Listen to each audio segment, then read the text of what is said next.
세 번째 인사이트 TV를 엽니다. 오늘 5월 19일 아침 9시입니다.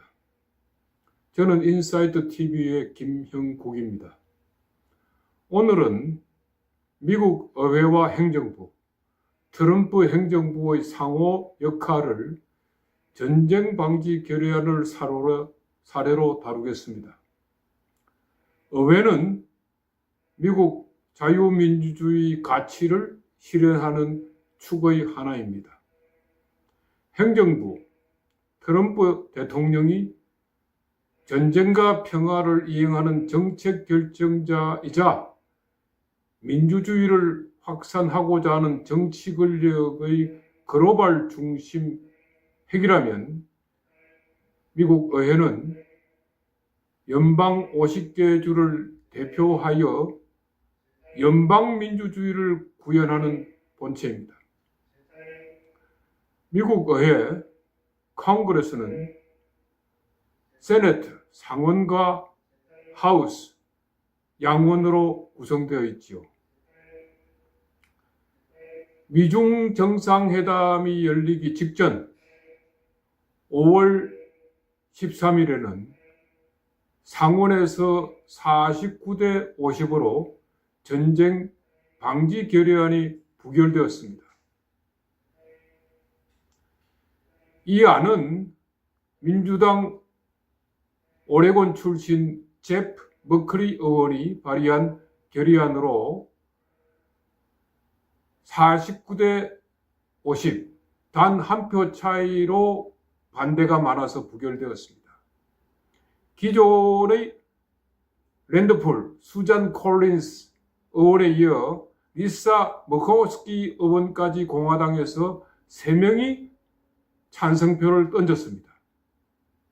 한편 민주당에서는 이스라엘을 강력하게 지지하는 존 패트만, 펜실베니아주 출신 의원입니다. 유일하게 민주당 당론을 거스르고 결의안에 반대표를 던져 부결에 결정적인 역할을 했습니다.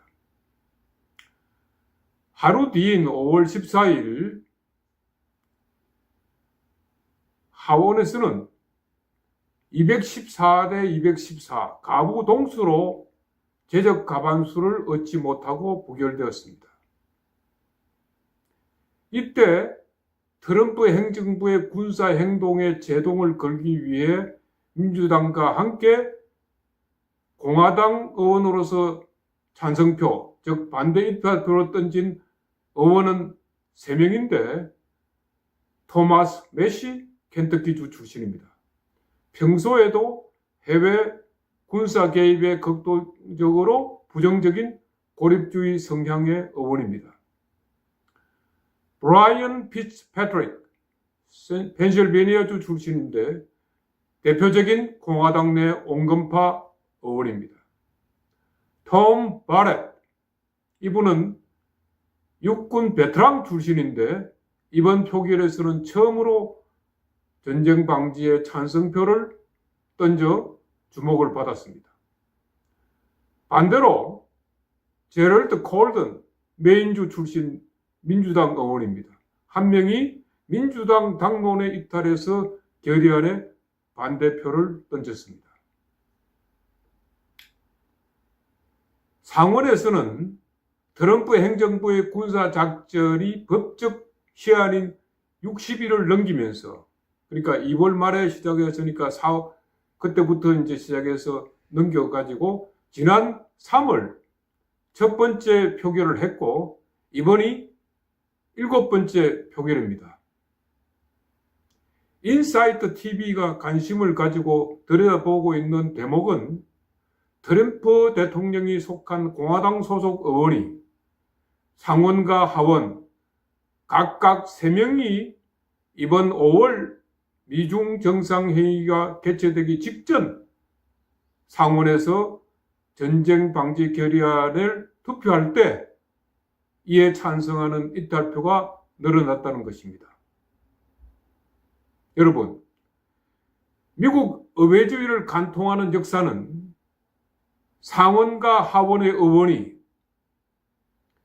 전쟁 방지 결의 같은 중대한 트럼프 대통령의 정책에서도 당론에도 거역하면서 자기의 정치적 이념이나 판단에 따라서 표결한다는 점입니다. 이 점은 20세기 초반 민주주의, 자유민주주의가 시작할 처음에 시작한 파시즘, 히틀러의 전체주의 국가나 지금의 일당 지배 체제인 공산당 체제와 일사불란한 냉정 거수기 투표 행태와는 차별적이지요. 북경 미중 정상회담도 이제는 며칠 지나 5월 19일인 현재 과연 민주당이 6월 중에도 전쟁 발의 결의안을 제안한다면 과연 이 8번째 표결에는 어떤 표결이 결과가 나올까요?